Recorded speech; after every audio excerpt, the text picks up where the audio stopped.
Now, finally, let's get to Colorado, where I currently live. Who knows for how much longer, as Colorado increasingly becomes California. But nevertheless, Colorado has a very unusual defense of premises statute. It was commonly referred to when it passed among hue and cry, blood will run in the streets. When this became law, it was commonly referred to as the Make My Day law. It is, of course, nothing of the sort, but it's a rather unusual defense of property statute.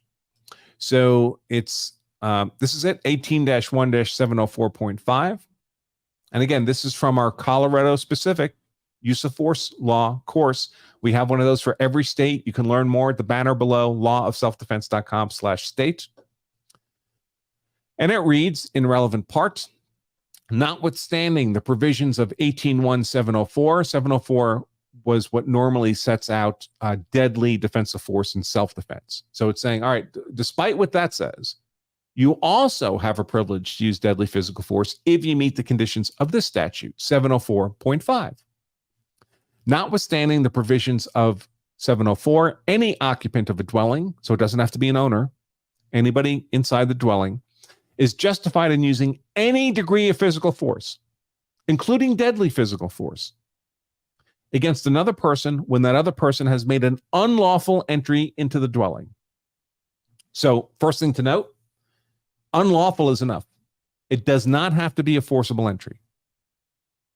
Unlawful alone is enough if that same person also creates in the occupant a reasonable belief that the intruder has committed a crime in the dwelling in addition to the uninvited entry, or is committing or intends to commit a crime against a person or property in addition to the uninvited entry, so something more than just the unlawful entry, and when the occupant reasonably believes that such other person, the intruder, might use any physical force, no matter how slight, against any occupant.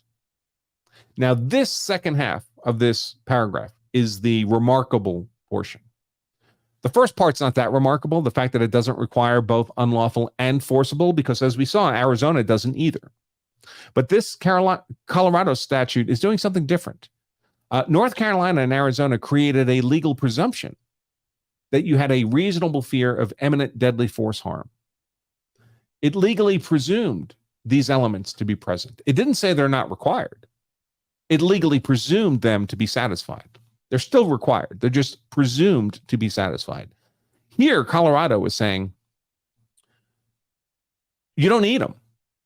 So normally, for example, under the element of proportionality, you can't use deadly force unless you're facing a deadly force threat. And the legal presumptions don't do away with that. They simply say, we're going to presume that you reasonably perceived a deadly force threat.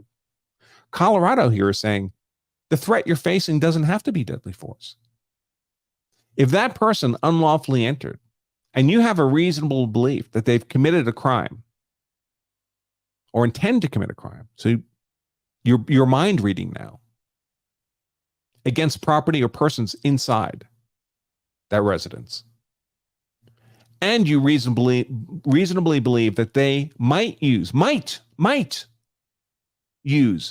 any physical force, no matter how slight, you're justified in using deadly defensive force against them. So it's not presuming that they're presenting you with a deadly force threat. It's not requiring a deadly force threat at all.